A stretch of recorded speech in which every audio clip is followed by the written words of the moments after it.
Welcome back to So What, the Marketing Analytics and Insights live show. Remember to hit go live this week. Katie is still off hunting down unicorn tears, or I'm not sure what crazy things are going on there. But this week we are going to finish up the fourth part in our series on launching a podcast. This week we're going to talk about podcast marketing metrics, analytics, and figuring out whether anything worked or not. So, John, to start off, when you're looking at measuring a podcast, what is it that you want to see? Yeah, for us, the big thing is I want to hear from the sponsors that they got, 10 leads a month and one or two of them closed every month. Like that's the metric that I want to hear from the sponsors.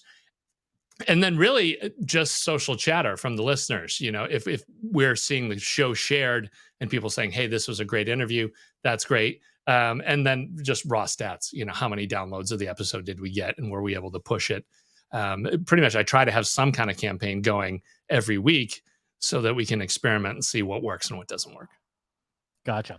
A lot of podcast metrics and analytics are contingent on your goals, right? So what is the goal? If the goal of the podcast is brand awareness, then you need to obviously have it be measuring for that. If it's to create leads, you want to measure that. If it is to earn sponsors. So how do you do the attribution, John, when someone, when you look at something like Marketing Over Coffee, obviously we have the revenue we collect from sponsors, but do you measure the podcast effectiveness on whether the sponsor got any love or on the number of inquiries you get from new sponsors? Yeah, inquiries from new sponsors is good at really kind of measuring what's the health of the industry and what are marketing budgets like. Because like we saw a complete nuclear meltdown, back in Q3 of last year when MarTech just kind of completely took a hosing.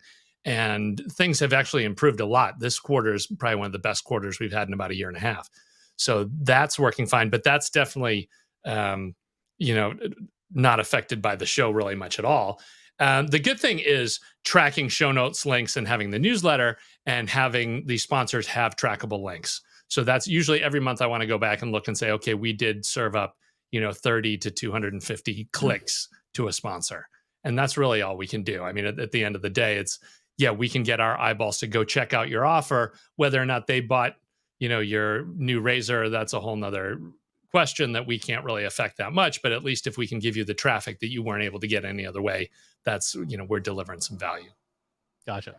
So when we think about your podcast, this is a sort of a basket or a collection of the different metrics and data that's available to you.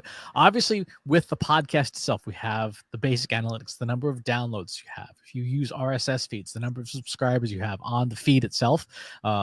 Also, number of subscribers within all the different podcasting apps, because they do have individual apps have the ability to tell you like how many people are following you on Apple Podcasts or on Spotify.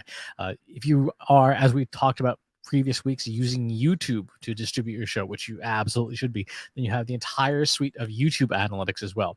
Like I said, you have the feed, you have ratings and reviews, the number of people who are leaving ratings and reviews for your podcast itself, and of course, all the other video analytics as well. If you think of this almost as a funnel of sorts, then the next stage is brand awareness for the show. The number of people who are searching for your podcast by name. So going into something like Google Search Console and saying, how many people searched for Marketing Over Coffee this week, this month, this year, as a good metric. The number of people who subscribe and follow you on social media. How many Twitter followers or LinkedIn followers and things like that. And what I think is really useful as a measure of your show is the number of inbound pitches you get for people who want to be guests on your podcast. Oh, don't tell me that I need to get more. This has been a spectacularly bad week too. We've had some real winners this week, but I unfortunately some even unsafe for work, which that doesn't happen to. Usually they're just terrible and awful, but offensive is like the next level. It is, but in terms of awareness of your brand, of your podcast, right? If you're not getting spammed by other people who want to be on your show, then your show really doesn't have that level of brand awareness. Yeah, that's true. It's true. So let's dig into the podcast analytics first. There's a very good chance that your show will be is hosted on some kind of platform. We talked about platforms last week, and every platform gives you some data. It gives you the some stats. So I'm going to go ahead into this is for In-Ear Insights, the Trust Insights podcast. And you'll notice here you get things like the number of all-time downloads, last 7 days, last 30 days this year, downloads by episode and all that stuff. One thing that's interesting is depending on the platform you're on, it will give you different metrics. So one thing Libsyn does, for example, is they have the ability to switch between unique downloads and IAB certified downloads. And the big differentiator there is IAB disqualifies any kind of mechanical download. So if a server caches your audio content or CDN interacts with it, IAB does not count that, whereas Libsyn does. And IAB somehow, and I don't know how they do this, but somehow certifies that at least 1 minute of the data was listened to, was consumed. So, which again, I'm not sure how they measured that. Yeah, if it was a partial download and they're turning it down, that would make sense. But I don't know. The only other one would be if they're only allowing stuff from certain players, if there's stats that they're getting from certain players. But that's all a little sketchy. And then the other thing that, I don't know, that automated downloads thing, I understand, okay, they don't want bots grabbing it. But if it's something that's getting cached, it could be getting cached and then listened to 15 or 20 times. And because we always hear stories about what does Apple cache and not cache. And yeah, I mean, if I was Apple, I'd be like, yeah, I want to cache all this stuff and serve this because it's ridiculous to have people running around and maybe risking downloads, whereas I could have all the stats and all the traffic. So yeah, it's there's a lot of voodoo in there still. There is. And if you look at the difference here, if I toggle back and forth, we have all time 28,000 IAB downloads. If I switch back to unique, it is almost double that, right? So there's a big gap between these two. Yeah, no, I've noticed the same thing on every other show that we've done and been involved with, is that the IAB number is low. Now, on the other side of the fence, if advertisers are all just like, yes, okay, we will live and die by IAB numbers, well, then that is something, because then every time a sponsor comes on board, you don't have to do this dance of like, well, where are your stats coming from? What are those? What is included? What's not included? And, you can just be like, hey, they're IAB. Let's move on to the next thing. So that is worth something. But yeah, the fact that it makes it look like your show is not doing what it used to be doing too, that's disappointing. It is. So that's your basic podcast stats. The next thing you'll want to look at, of course, is your channel analytics. So, for example, Trust Insights, we need a party sound of some kind because we just crossed 1,000 subscribers to our YouTube channel. Oh, nice. YouTube. That's huge. Exactly. And so we obviously push out a lot of our content, like this episode, onto YouTube. Our podcast is on YouTube as well. And so you can go through and slice and dice and look at the most popular content, the number of subscribers you're getting, all those things. That is all within the YouTube interface. The one thing that I will say is that it is tricky trying to develop a cohesive picture of all this, because all these systems are different. So one of the things you're going to want to do is you'll want to go into each of the systems and start doing things like, downloads, and just starting to export all of your data in a single format. So let's do like last 90 days into CSV. Then we go into YouTube, go into our content here, views by content. And then for, again, last 90 days. And you can download here into a CSV file. And one of the things you'll probably want to do is go looking at our chart of metrics, maybe put together a single spreadsheet that incorporates, podcast downloads, unique downloads, IAB downloads, YouTube views per day and stuff, so that you have it all in one place. Yeah, that's a great way to, you've got kind of a real dashboard, and it's always interesting to see when things go up in one channel and down in another, trying to figure out what's going on there. That can really give you some ideas as to where the best place to put your effort is. Exactly. For your stuff when it comes to social media, again, the tools to use there, if you're not already using some kind of social listing system, you probably should be. So for example, Agorapulse is the system that we currently use. I'll go into the analytics system here for audience. I can look at the different services, the different networks, and take a look at the audience. Let's see. for 5-year Twitter profiles. Okay, I'll have to talk to them about this later. But you can see with Instagram, for example, I can see how many followers, how is that audience growing over time. This is again where you have the export button there to export your CSV files, but social audiences is a very straightforward way to measure. Okay, how are things performing? Yeah, it's interesting too. I know Agorapulse and a bunch of other tools are having issues with Twitter data as the API changes. And it's the same thing with the weirdness over at Reddit too, with them not allowing API calls. There's a lot of movement in the space, but yeah, that's usually a great place. It's wonderful if you can just jump in on one interface and answer 5 or 6 different channels. Exactly. Organic searches, again, if you are not familiar with Google Search Console, you probably want to go to search.google.com, which is the Search Console thing, with a quick and shameless plug. If you have not already enrolled in the Trust Insights Search Console course, you probably should go and do that, because that will teach you all sorts of stuff about Search Console effectively, in a whole gazillion different ways. Let's go ahead and pop into Marketing Over Coffee's Search Console. The thing that we're looking for here is going to go into search results, and we want to see things like this. We want to see the people who are searching for Marketing Over Coffee. Let's flip this to, let's do the last 16 months just to get a sort of a bird's eye view. And you can see we're holding pretty steady state. Here within Search Console. This allows us, though, to measure our brand strength, right? How many people are searching for Marketing Over Coffee? And you'll notice that there are variations. So Marketing Over Coffee podcast, and so on and so forth. So anything which is a brand name, you'd want to use the built-in features to combine these queries into one, so you can get a pretty clear, easy to understand map of exactly how many clicks you're getting and how many impressions.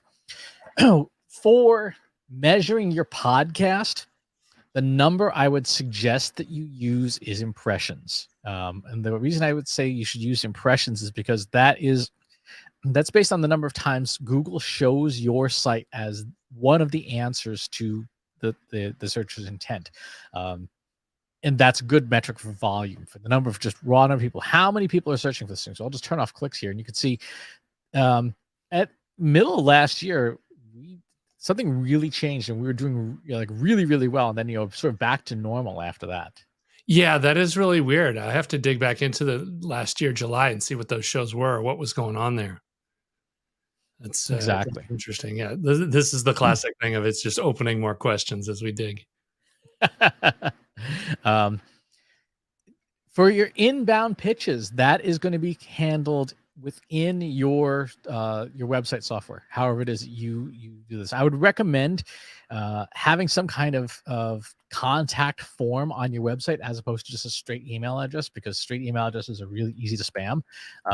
If we go to marketingovercoffee.com as an example, there is a talk to us where you can contact us, and obviously we get a lot of inquiries on this page. Always moving, yeah. Mm-hmm. One thing that might help is at least putting on a drop down of what the reference is. So if it's someone looking specifically for sponsorship versus a guest, that would certainly help disambiguate that. But you can, of course, just do that with natural language processing as well. The next thing you're going to want to do, what's on your mind, John? Well, I was just looking. It's always there's always stuff with the contact form. You're like, oh, that should really, just like you said, like a better drop down would be good. And throwing a capture in there to get some more of the garbage out of there would be good. But, it's a never ending battle. And I've kind of just taken for granted that PR folks already have us on their decision lists and all the other lists. Like they don't even come through the contact form. They just have our email and spam us. So. Exactly.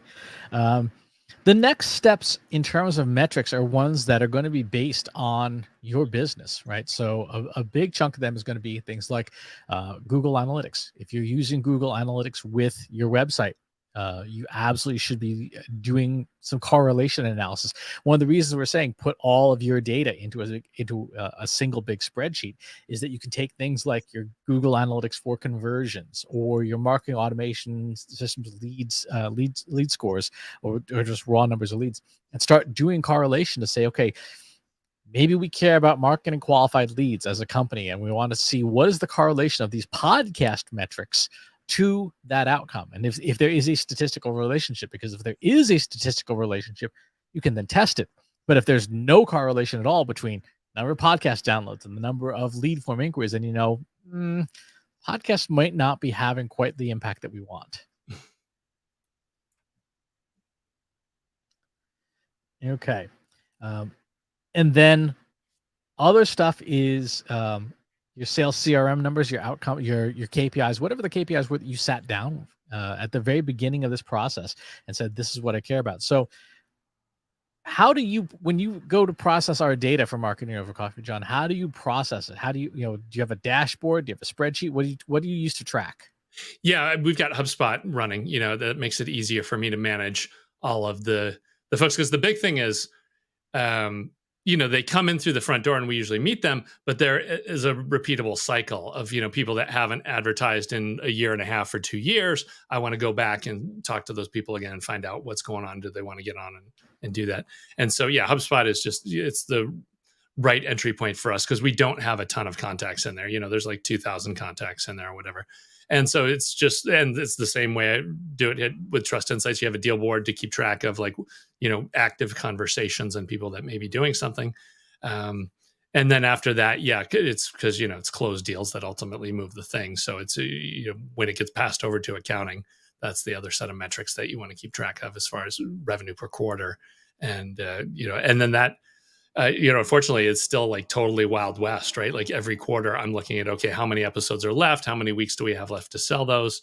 What kind of rates are we going to charge on it? And, like right now, if somebody wants to buy Q3, they're paying rack rate or there's nothing available even because, July, August is already gone.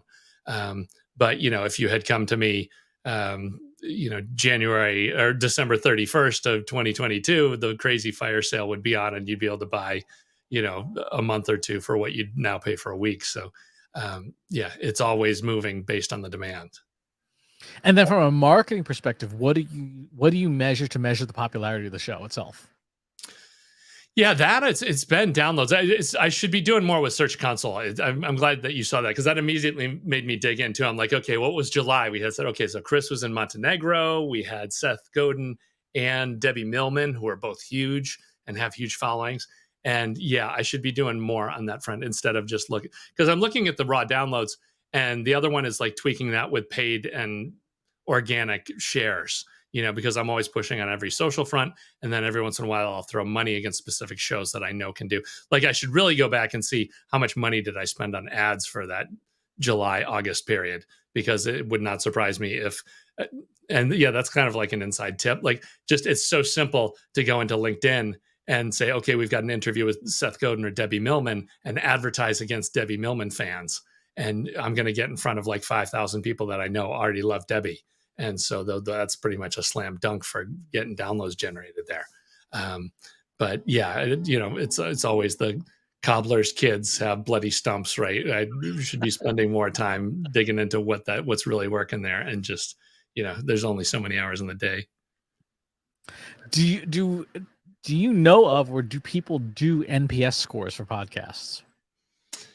No, I've never seen anybody go that far. I think a lot of people hang their hat on ratings. They're just looking for, and like it's not as big a deal for the smaller shows like mine. Like as long as we've got enough of an audience that advertisers are interested, that's great. But I think if you were at the, Joe Rogan or Name Your Celebrity, who's getting 1 million downloads a month, NPS would be probably huge to get a feel for how the show's doing. And I don't think the cement has set as far as format too for a lot of these shows. I think it would be really interesting to see like, okay, should it be an hour or 3 hours, and should it be one guest, or should they have like 4 guests over 3 hours?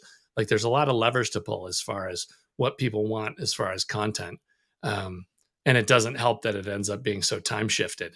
But yeah, I don't know. That is an interesting idea for NPS. I think if you've got enough of an audience where you can guarantee yourself 1,000 responses to a survey, it's definitely worth doing. Yeah, and if you're not familiar, NPS scoring works basically like this. This is an example that runs in the Trust Insights newsletter every month. At the beginning of every month, we ask a simple question: how likely are you to recommend Trust Insights as a consulting firm to someone in the next 90 days? Likely, neither likely nor unlikely, or unlikely. And when you click through on one of these results, the click through sends you to the Trust Insights website.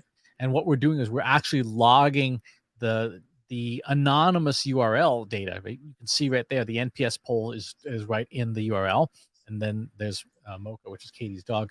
And then after that, that data goes into Google Analytics 4 because it's just a page URL. And then we can run an analysis of that from Google Analytics data and say, okay, well, this is what our NPS score looks like. If it's above the green line, things are great. If it's below the red line, we're having some issues that we need to be tackling. But this is something that any podcaster could implement because it's not super complicated. It's just different page views, different clicks will send you to the same page, but with a different URL parameter in the URL. And then you can track those page views as separate pages and say, okay, well, this is how many people clicked on this versus this.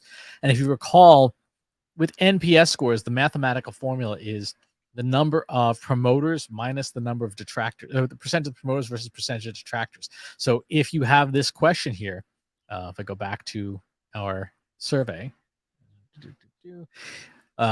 it is neither likely or unlikely is the category you ignore, right? These are the people who are neither good nor bad. And you want to, what's the percentage of people who are likely to recommend minus the percentage of people who are unlikely to recommend. And that tells you how you're doing. Yeah, so really, you've got like it's either +1 or -1, and you're watching the spread there. So that's interesting to get a quarter where, and it's funny to dig in further, like what happened on that one month where there were more angry people than happy people. Like you would expect it always to be like 0.6, 0.7 ish, but of course, depends on the month. Yep. And because this is tied to your email list, if you go into your email marketing system, you can look at the people who clicked on each individual one. You could put together a list of, maybe 5 people who clicked on unlikely and, individually email them, survey them, say, hey, what's going on? Did we do something wrong? Do you just not like the show? Like, are you not a Seth Godin fan? Why did you say you don't want to listen to the podcast this month? Yeah, and well, it could be huge too. You once you drill through and see who they are, you check your CRM notes, you may know exactly what's going on already. You're like, oh yeah, they were the one that we didn't mean to burn that building down, but it just happened. So that feedback is essential, and getting feedback as a way to measure your podcast is super important. Informally and formally. How does the text line perform for us in terms of feedback? The text line, yeah, we're kind of reaching a point where I want to decide what to do it. It's not been huge because really there's under 100 subscribers on that list. It's not a giant list at all. It does get fantastic engagement. Anytime I send out a text, I'll get, 3 to 10 responses from people. And of course, it's a classic one too of like what people want. If I send a couple updates or a link about a show, I don't hear anything. If I'm giving away an $80 set of headphones, suddenly I'm getting 80%, click through on that and responses. So it is the fastest and most direct way to get in front of people. There's no doubt about that. It is the best channel to do. I think I need to do some SaaS work on that because I think I'm probably paying $60 a month to hit these 100 people unlimited. Oh, wow.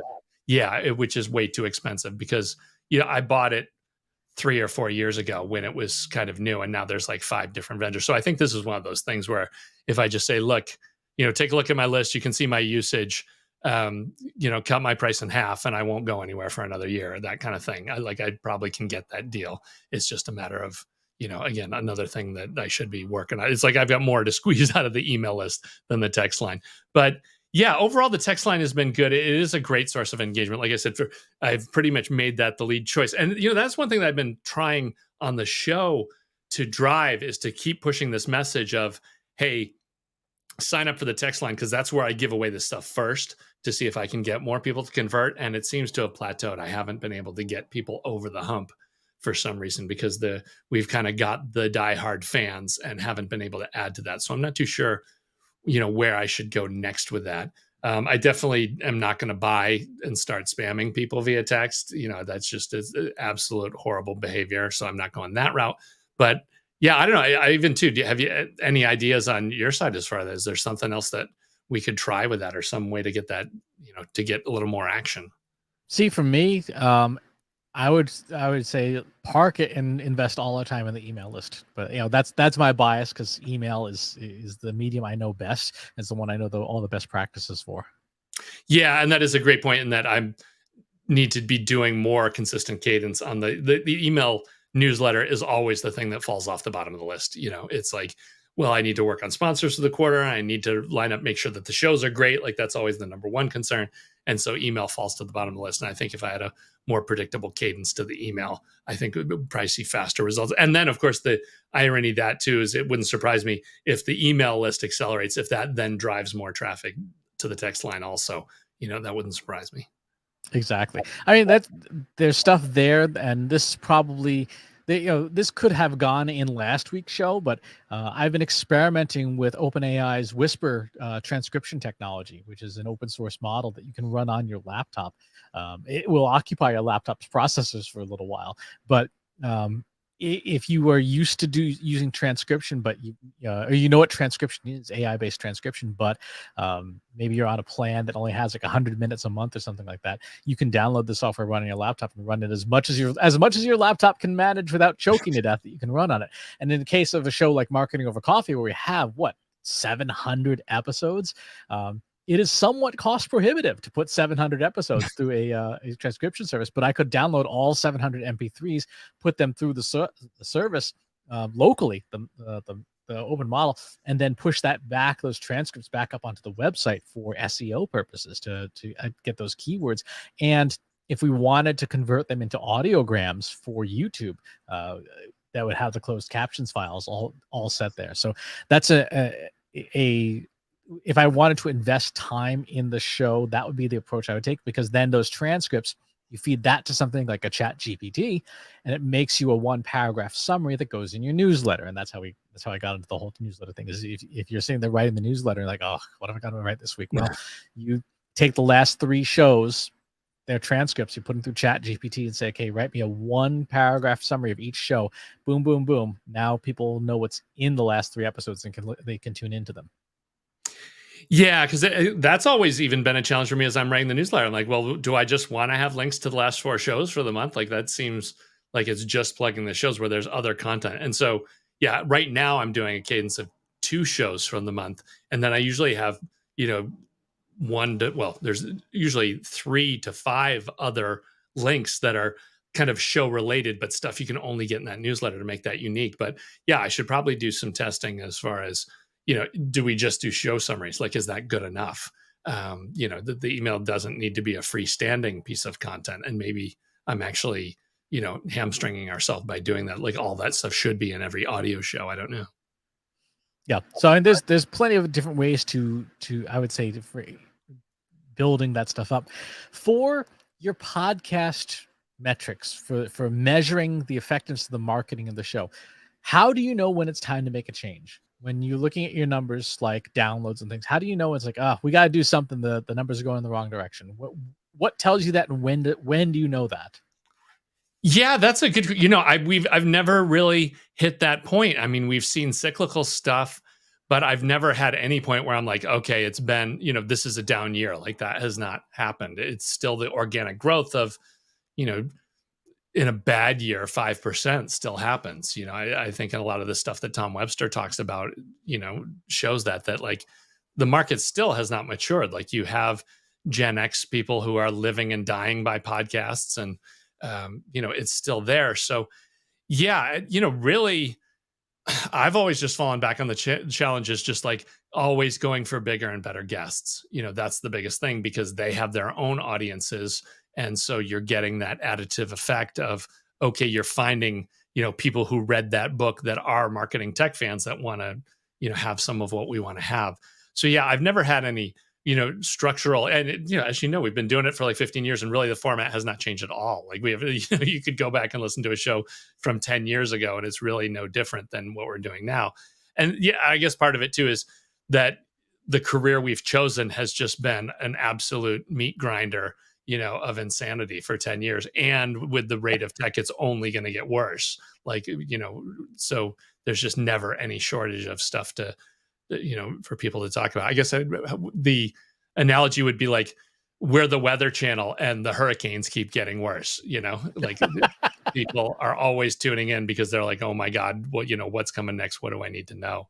And so it has its own audience built in, thankfully.